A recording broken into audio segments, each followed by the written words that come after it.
Le ministre des Affaires étrangères de la coopération internationale, l'ambassadeur du Mali auprès de l'ONU et la communauté malienne vivant à New York.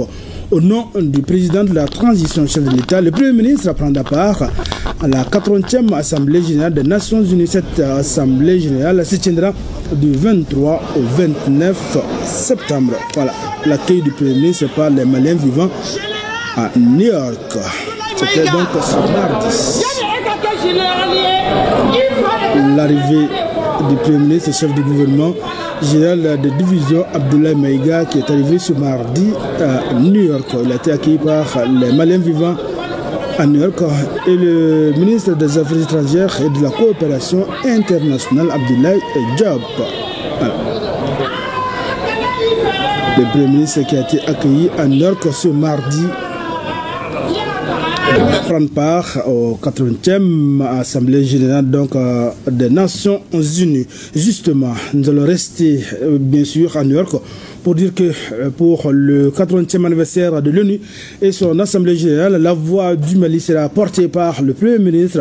À l'agenda du séjour new-yorkais, plusieurs rencontres de haut niveau, de la migration aux questions sur la condition de la femme, aux consultations bilatérales.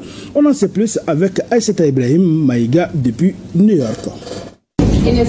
New York, 22 septembre 2025, entre célébration d'un héritage de 80 ans et prise de position diplomatique tranchée. La journée de lundi a montré une ONU oscillant entre fierté historique et crise de confiance. Alors que les chefs d'État et de gouvernement s'apprêtent à intervenir dans les prochaines heures, le temps est donné. L'organisation doit se réinventer pour rester le centre de gravité de la coopération internationale. Le Mali participe à cette 80e Assemblée générale avec une délégation conduite par le Premier ministre, chef du gouvernement, général Abdoulaye Maïga.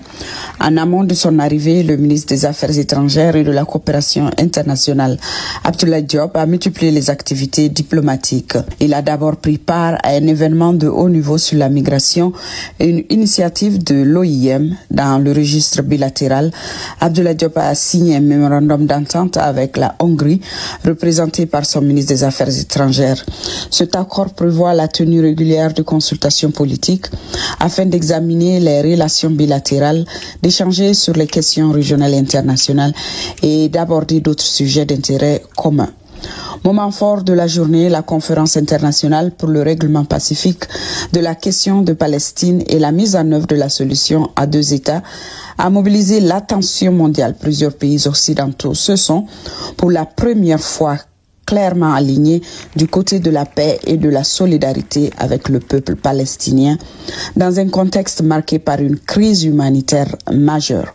En marge des travaux, le ministre Abdoulaye Diop a eu des échanges bilatéraux avec plusieurs de ses homologues, dont le ministre des Affaires étrangères de Cuba et celui du développement international de Norvège. Du côté régional, les ministres des Affaires étrangères de l'Alliance des États du Sahel, AES, ont tenu une réunion avec le président de la Commission de l'Union africaine. Pour le Mali, comme pour l'ensemble des pays représentés à New York, cette première journée a été marquée par une double dynamique. D'un côté, la célébration du rôle historique de l'ONU et de l'autre, des initiatives diplomatiques concrètes sur des dossiers sensibles, de la migration internationale à la crise palestinienne. Le Mali entend ainsi faire entendre sa voix dans les grands débats multilatéraux tout en consolidant ses partenariats bilatéraux. Retour au Mali. Eh bien, la semaine nationale de la réconciliation, Sénart a pris fin à Sikasso, tout comme à